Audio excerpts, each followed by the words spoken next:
What if I told you that the most terrifying world in science fiction, a place where the last humans are tortured forever by a machine that hates them, was built to protect us? Or that an underwater city full of genetic horrors was supposed to be paradise? Every nightmare on this list started as a dream, as someone's dream, a dream with a philosophy behind it and the power to make it real. So that's what we're exploring today. 8 of the bleakest sci-fi futures ever imagined, ranked from the merely disturbing to one so hopeless that it makes nuclear apocalypse look cheerful by comparison.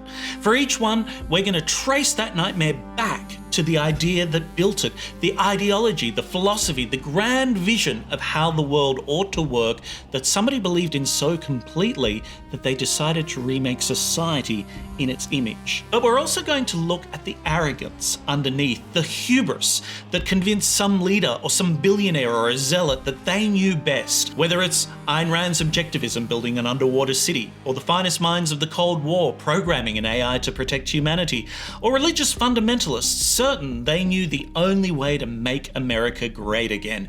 Every single one of them thought that they were the heroes saving the day. What could possibly go wrong? That's why we're blessed to have science fiction, to imagine these bleak futures and hopefully to avoid them, because these stories weren't just written to entertain us, but to warn us. As Ray Bradbury famously put it, I don't describe the future, I try to prevent it. So let's take these warnings seriously.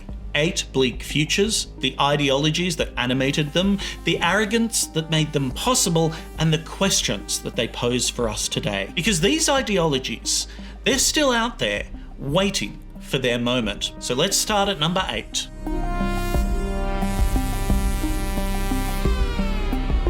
Let's begin with a world where the cage is so comfortable that almost nobody realizes they're inside it. A world where the prison isn't made out of bars, but of everyday life. Things like your morning coffee, your commute, the feeling of the sun on your face, everything you love. All of it a lie. And the only way out is a choice that can never be taken back. What truth? That you are a slave, Neo. Like everyone else, you were born into bondage, born into a prison that you cannot smell or taste or touch. A prison for your mind. This is your last chance. After this, there is no turning back. You take the blue pill, the story ends. You wake up in your bed and believe whatever you want to believe. You take the red pill, you stay in Wonderland. And I show you how deep the rabbit hole goes. Yes, it's The Matrix. How could we not include the Wachowskis' 1999 masterpiece? The film that taught a generation to ask whether reality itself might be a construct, and did it with leather coats and kung fu, and one of the most iconic choices in cinema history. Neo takes the red pill, and he discovers that his entire life was a simulation, a dream fed into his brain while his body floated in a pod, farmed for electricity by machines that won a war humanity doesn't even remember losing, which, if you ask me, is a terrible way to generate electricity, but whatever, AI is weird. Here's the genuinely chilling thing about The Matrix. The machines aren't evil in any way that we'd recognize. They don't hate us. They built the Matrix because humans who are simply sedated tend to die. We need to believe that we're living to stay alive, so they created a perfect simulation of late 20th century Earth, because it turns out we're all desperate to get back to the 90s, the wonderful 90s. But it's the triumphalist ideology of these 90s that's the problem. The technocratic instrumentalism, the idea that everything, including human consciousness, can be optimized and managed by systems we don't need to have a say in. Just leave it to the experts. The machines aren't cruel, they're efficient, they're technocratic. They looked at a humanity and saw a resource to be managed, and managed it so well that almost nobody notices that they're a slave. The arrogance in all of this? Well, the humans scorched the sky to cut off the machine's solar power. Exactly the kind of destroy the village to save it logic that got us into most of our current messes. And the machines assumed that if you gave people what they want, they'd never ask questions. Both sides were catastrophically wrong. But there is hope in The Matrix. Zion exists. Neo is the one. Love matters. The system can be fought. It's a dark world, but you can just still see the exit sign glowing at the end of the corridor. The next entry doesn't have an exit sign, but it does have a lot of malfunctioning corridors.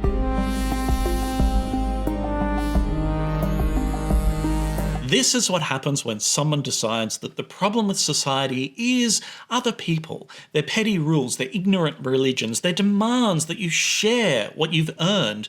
This is what happens when a visionary with unlimited resources builds a place where genius can flourish without the dead weight of morality. I am Andrew Ryan, and I'm here to ask you a question. Is a man not entitled to the sweat of his brow? No, says the man in Washington, it belongs to the poor. No, says the man in the Vatican, it belongs to God. No, says the man in Moscow, it belongs to everyone. I rejected those answers. Instead, I chose something different. I chose the impossible. I chose rapture.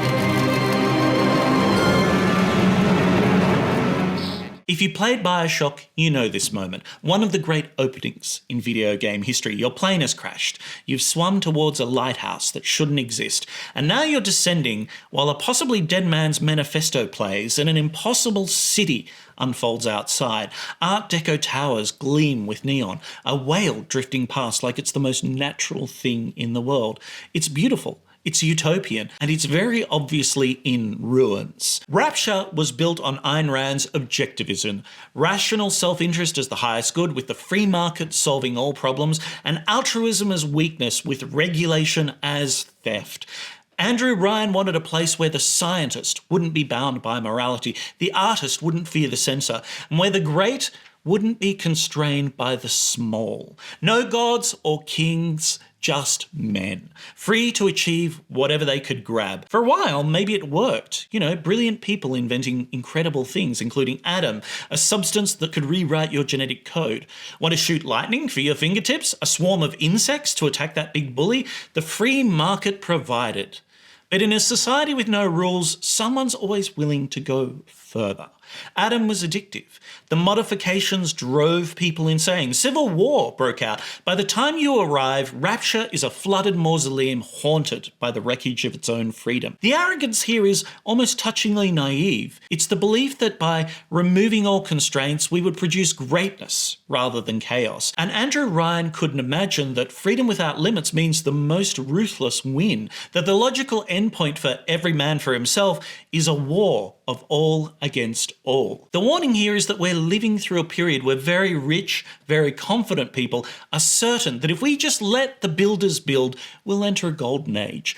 Rapture is what happens when that dream comes true. Not a betrayal of the philosophy, but its purest expression. But you can still escape rapture. The surface still exists. The next entry, it takes that comfort away.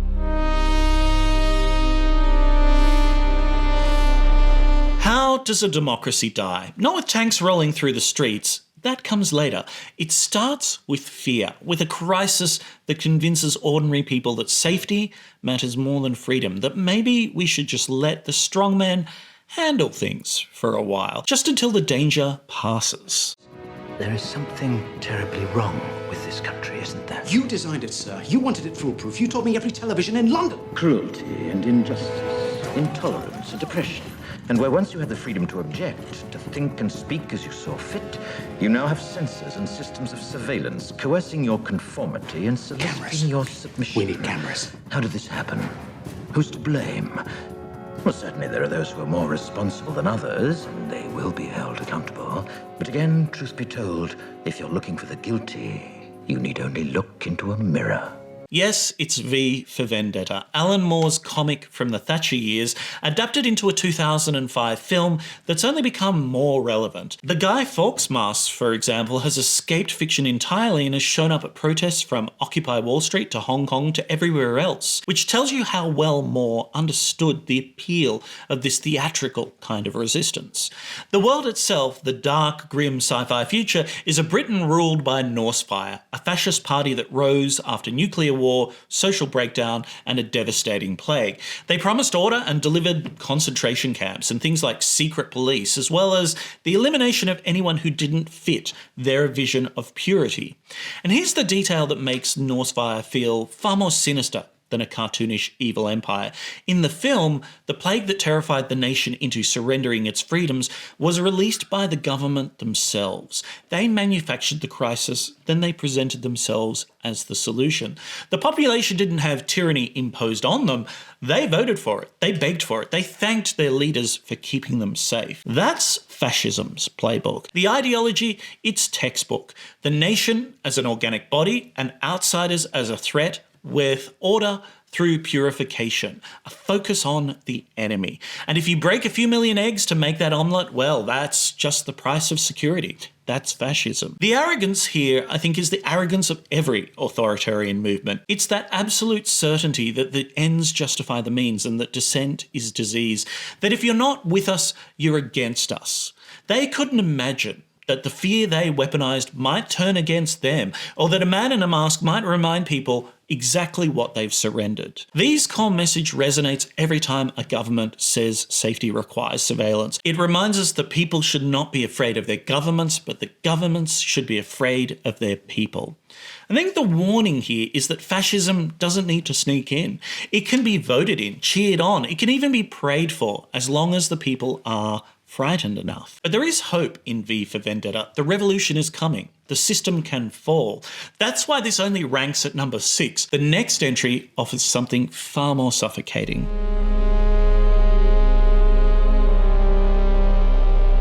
What would it take to convince a society that enslaving half of its population was not just acceptable, but holy? That stripping women of their names, their jobs, and bodily autonomy was God's plan for saving civilization? You'd need a crisis again, and you'd need true believers so certain of their righteousness that no atrocity could give them pause. You need Gilead. Remember your scripture. Blessed are the meek.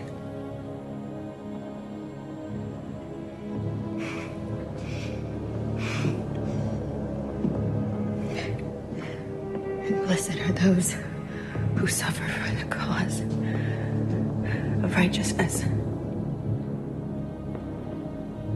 For theirs is the kingdom of heaven. Yes, it's The Handmaid's Tale, Atwood's 1985 novel adapted into one of the most acclaimed and difficult to watch series of recent years. That scene crystallises everything Gilead represents. State-mandated rape, dressed up in scripture and propriety and repeated as a monthly sacred duty. The setup here is a fertility crisis, again another crisis, a coup by religious fundamentalists and the establishment of the state of Gilead. Women are stripped of all of their rights overnight, and fertile women are assigned to powerful men as handmaids, forced to bear their children for the state. And all of this is wrapped up in biblical language because it's easier to do monstrous things when God commanded it.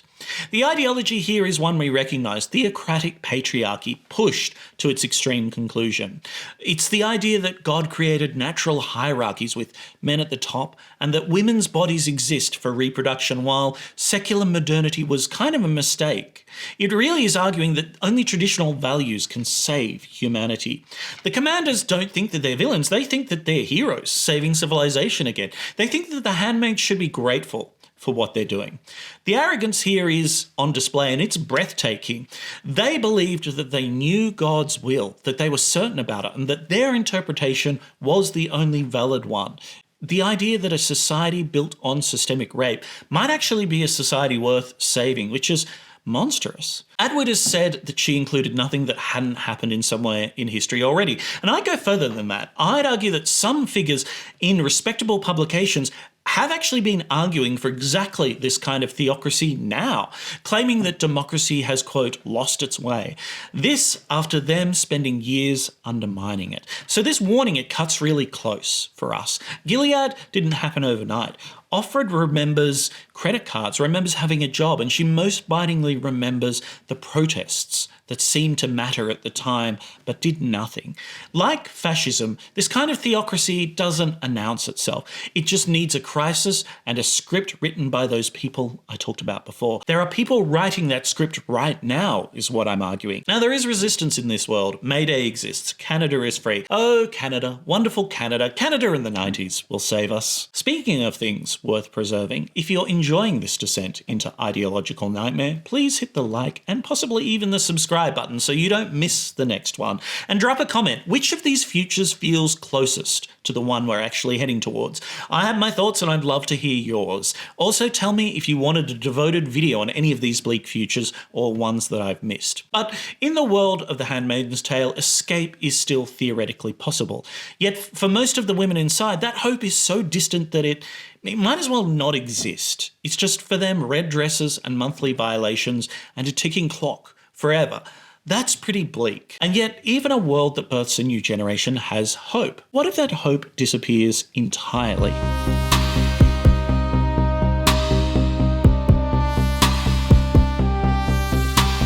What happens when the future simply stops? Not in fire, but in silence. The absence of a sound that nobody noticed until it was gone.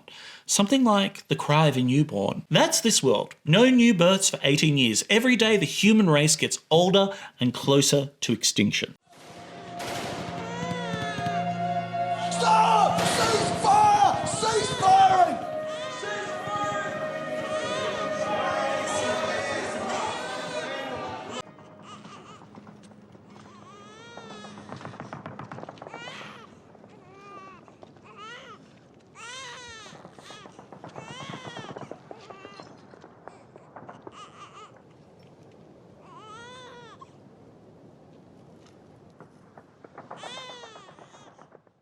Yes, it's Children of Men, Warren's 2006 masterpiece, more prescient every year. That scene is one of cinema's most extraordinary moments in science fiction. A baby's cry cutting through a war zone with soldiers crossing themselves, fighters reaching out as if witnessing something holy. For 30 seconds, the war stops. Humanity remembers what it's fighting for. Then the soldiers start firing again. The world is 2027, 18 years after the last birth. The cause, it's never explained. And that's kind of the point, because it doesn't matter. What matters is how humanity responds. And the answer is badly. Most countries collapse, and Britain survives by transforming itself into a fortress state, by rounding up refugees and caging them, by killing them. The Britain of Children of Men hasn't descended into chaos, but that's kind of what's disturbing about it. The trains still run. There's still a functioning bureaucracy processing refugees into cages. Authoritarianism with a cup of tea, if you like. But the ideology here isn't just fascism like before. It's a kind of fatalism. The arrogance of triaging applied to human beings, and the belief that, well, everybody's doomed anyway. If you can't save everyone, you might as well just save your own and leave everyone else to die. It's something like a doomsday cult. Yet the government here can't see that their miracle, the pregnant woman who might save our entire species, is a refugee, one of the people they've been caging and killing. So what's the warning here? Well, we're already living with climate migration, with border walls, with detention centres, and with movements built on keeping the others out. Parts of this film kind of feel like footage from last week, if I'm honest. You know, Warren understood that you don't need a fertility crisis to convince people that some lives, maybe they matter more than others, and that that's a toxic, poisonous idea, and that it's just a fear waiting for a politician willing to exploit it. The film itself ends pretty ambiguously. A ship called Tomorrow emerges from the fog while a woman and her child stand waiting and hoping. In this world, hope isn't quite dead. But the next entry asks, what would you sacrifice to keep it?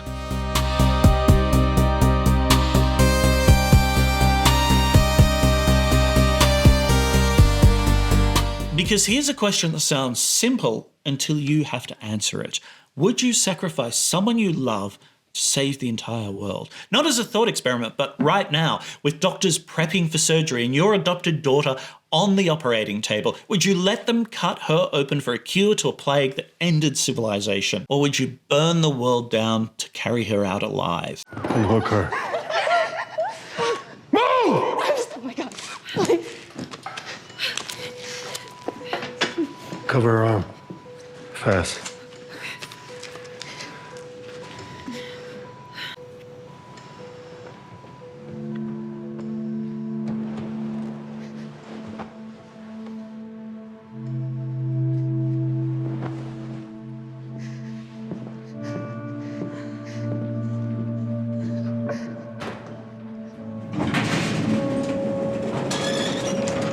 Yes, it's The Last of Us, Naughty Dog's 2013 game, adapted into a HBO series that proved video game stories could translate to prestige television. That scene divides everyone who's watched it. Was Joel right? Was he a monster? Or both? The game doesn't tell you what to think, it just makes you walk a mile in his shoes until you understand why he pulls the trigger. Here's the context. 20 years ago, a fungal pandemic collapsed civilization. The infected transform into something horrible, part human, part mushroom, still very hungry. What's left is quarantine zones and scavenger groups, rebels called the Fireflies hunting for a cure. One of our protagonists, Ellie, is immune, the only immune person ever found. The Fireflies can make a vaccine, but the procedure will kill her, and they haven't asked her permission. Maybe they were never going to. Joel, who's come to love Ellie as the daughter he lost, makes his choice. He slaughters the Fireflies, he kills the doctors, and he carries Ellie out and he lies to her. He tells her that there was no cure. He saves his adopted daughter and he damns the world, never giving her the chance to choose. The ideology here is survivalism, or kind of the absence of ideology, which turns out to be an ideology of its own and in itself. It's like when civilization collapses, what's left? Loyalty to your tribe, your family, the handful of people you've decided who matter and nothing beyond? Joel isn't fighting for ideas like humanity or democracy. He's fighting for something very concrete, for Ellie. That's the whole moral framework of the games and the show. The arrogance here is kind of harder to diagnose and harder to see because Joel doesn't think he's being arrogant. But there is a breathtaking presumption in deciding that your love for one person outweighs the survival of the whole species, including the girl who might have chosen differently. I think there's a warning here for all of us that love without ethics isn't beautiful, it's terrifying, and it can potentially justify anything. We'd all like to think we'd make the hard sacrifice for the greater good, but this story suggests that most of us might be like Joel. The silver lining here is that love survives in The Last of Us, but the next entry asks, what if even love couldn't survive? What if the system was designed to make sure that it didn't?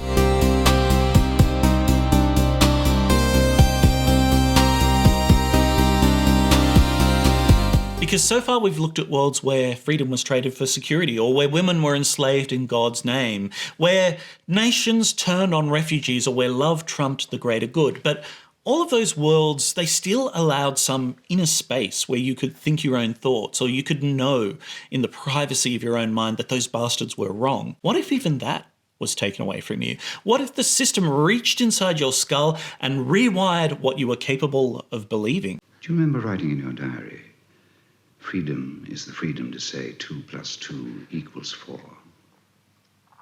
Yes. How many fingers am I holding up, Winston? 4. And if the party says there are not 4, but 5, then how many? 5.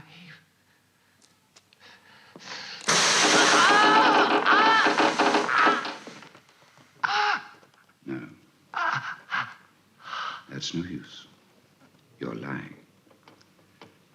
How many fingers, please?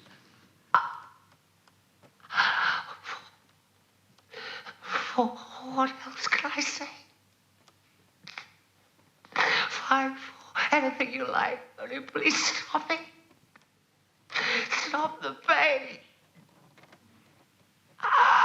It's 1984, of course it had to be on this list. Orwell's classic, adapted appropriately enough in 1984 with John Hurt giving one of the most harrowing performances. This is the book that gave us Big Brother and Thought Crime and Doublethink, you know, all of the vocabulary that we reach for when we think about describing things like creeping authoritarianism. Because the party doesn't just want obedience. That's easy. You can get it with guns. They want you to believe. They actually want you to believe that 2 + 2 = 5 if the party says so. They want to own your mind so completely that resistance becomes unthinkable. The ideology here is totalitarianism in its purest form. Not just authoritarian control, but total control, complete absorption of the individual into the state.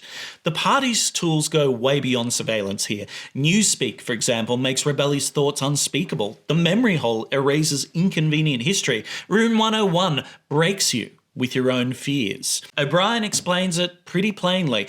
If you want a picture of the future, imagine a boot stamping on a human face forever. The party isn't pursuing power as a means to some better society. Power is the end in itself. The cruelty, as we've often heard, is the point. And the arrogance here, it's cosmic. It's the belief that the human spirit can be bent and reshaped into anything. The truth is just a variable that can be fiddled with, that love and loyalty and stuff like that can basically be wiped and tortured out of existence. The warning here is clear and obvious. We've been hearing it for decades now. Orwell wasn't predicting, he was diagnosing. He was diagnosing the tendencies that he saw in 1948. Things like rewriting history or insisting that lives are truth, treating dissent as illness. His vocabulary has entered our language because these patterns keep recurring. The novel's final line is one of the bleakest in literature. He loved Big Brother. Not he surrendered, not he pretended, but that he loved. Winston's rebellion isn't just crushed, but erased. It's replaced with genuine gratitude for the boot on his face. The party here doesn't just win, they make Winston glad they won. But there's a tiny mercy in 1984 that the final entry in this list doesn't offer. Winston will die eventually. It's grim, but it's something. His suffering, it has a horizon. But what if it didn't?